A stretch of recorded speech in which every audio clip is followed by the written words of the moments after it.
Today we're going to talk about 5 beginner DIY projects that build confidence. Most people are afraid to dig into a home improvement because they just lack the confidence. And if you build that confidence little by little, the next thing you know, you're doing bigger projects and bigger projects.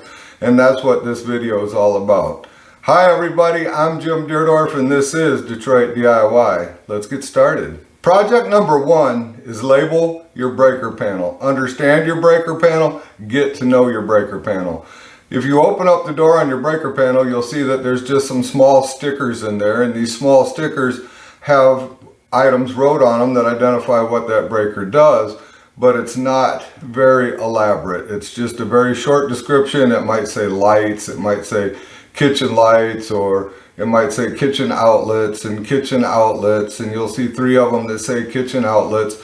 The best thing that you can do is go through each one of those breakers, figure out exactly what outlets, what lights, what switches, whatever doesn't work, the dishwasher, the refrigerator. All the breakers are numbered. Evens on one side, odds on the other side of the panel. So it's pretty easy to go through. You have number on each breaker. You write it down and you make it very descriptive. The next thing you can do is make a map of your home. You draw each room, whether it be on an individual piece of paper or draw your entire home on one piece of paper, and go through the house and just make a little rectangle on your drawing where each outlet is, where each switch is. Draw a circle where each light is, your garbage disposal, so on and so forth. And as you go through, write the numbers of those breakers down on that map. The map is very nice to have because if you're going to replace an outlet or a switch or replace a light fixture, you'll know exactly what breaker to turn off to do so. And there's no better feeling than knowing you have the right breaker turned off. And one easy way to do this is you don't have to go buy any special tools or anything like that, anything that you plug in the outlet that beeps when electricity is there and when it doesn't. That you can use your vacuum cleaner. The vacuum cleaner has a long cord. Set it in the middle of the room, plug it into an outlet, turn it on, go to your breaker panel. You'll hear the vacuum shut off when you get to the right breaker. Then you can go around the room and look for any of the outlets that are no longer working or are still working, and then you can break it down on your map that way. It's very easy to do. Number 2, now that you understand your breaker panel and you're confident that you have your breaker turned off, install a new light fixture. This is a very simple task to do. It may seem daunting, but it's really not. If you understand that right is tight and left is loose, it's the same way with the screws, with the wire nuts, with everything that's going to come with the light. The wires are white to white, black to black, and ground to ground or green to ground. So it's very simple to install a new light. You can install some LED lights, you can save some electricity, and they last a very long time. And installing a light fixture and getting your hands on that wiring just a little bit does build a ton of confidence when it comes to maybe later you want to replace a receptacle or you want to replace a light switch. This is big. It gives you the confidence that you need to get in there and understand that there's only a black wire, a white wire, and a bare copper wire that's the ground or a green wire. It's really not too awful complicated unless you get into a 3-way switch, which is a light that is operated by 2 switches. If you get into that, take some pictures when you pull the switch out so that you can make sure that you put the switch back with all the wires in the correct locations. Number 3, install new poles or handles on your cabinet. Maybe your cabinet doesn't have handles. They have a nice little jig that you can pick up that you can use to mark exactly where you want to drill the hole to install these handles and these poles. It works out very nice. It gets everything squared up really nice. They're not super expensive. You can get some elaborate ones, but they're not super expensive. There's no better way to change the look of a kitchen than by installing new handles and poles on your cabinets. It's amazing that the turnaround that they will make and how much you will appreciate and feel a sense of accomplishment in doing so. Handles and poles are not super expensive. You will need a drill and you'll need a screwdriver to install them if you do not currently have handles and poles on your cabinets.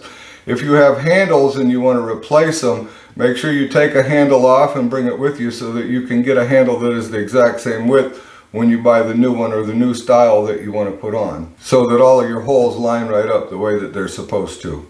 Number 4, replace a doorknob. I'm sure you have a doorknob in your house that's wore out, that's tired, or you just want to change the color of it. This is a project that is fairly simple and will build a ton of confidence. It is only 4 screws that hold it together, a couple of mechanisms that slide into each other. It's not a serious project, but it is one that will build confidence and will move you forwards towards doing something more elaborate, such as replacing a door. The door latch itself is adjustable to work in any door, so you don't have to worry about buying any particular width latch for your door because they're adjustable, and you can just pop it right in, get it set to the right width and pop it right in. And the really nice thing about this is the only tool you need is a Phillips screwdriver. Number 5, install new covers on your receptacles and your switches. This is a nice way to get familiar with the outlet, get close to the outlet, get the understanding that this outlet's not going to shock you. The power does not have to be turned off to replace the switch covers. If you feel like you would like to have the power off, go ahead and turn that breaker off before you replace the cover. There is no possibility of getting shocked unless you stick your fingers inside there or stick a screwdriver in there and actually try to shock yourself. The covers are easy to replace. It's 1 screw in most cases in the center. If it's a light switch, there's 2 screws, one at the top and the bottom. This is also an excellent way to improve the look of a room. They have such a large variety of these covers that you can pick just about anything you want, from a stone looking cover to a marble cover, just to an average white cover, to tan covers, to brown covers. Whatever you want to put on, you can put them on, and you can change the look of the room. And if you really want to change the look of the room, number 6, a bonus here, get some painting done. Painting is a simple DIY project that can drastically change the look of the room. If you paint and you install new light fixtures, you install new handles and pulls on your cabinet, and you install new covers on your receptacles and your switches, you have changed the entire look of a room. And these are the types of projects that give you the satisfaction, the feeling of accomplishment, and they also build confidence for you to move on to other projects that you really want to do. And the other nice thing is you always have an outlet to get questions answered. YouTube is a phenomenal place to go get your questions answered, and if you ever have any questions that you want answered, you can feel free to reach out to me. I answer every one of my comments, and I make sure that I do so, and I take pride in trying to help everyone accomplish the projects that they want to accomplish. If you would like to pick up an amazing shirt like this, I've put a link down in the description to my store. We have coffee cups, t-shirts, hats, mugs, water bottles, you name it, it's there. That's all we got for this time. If you haven't subscribed yet, I would greatly appreciate it if you would consider doing so. And always remember to respect the power of your power tools. If you enjoyed yourself, click on one of these 2 videos. They're going to pop up right here, and we'll see you soon.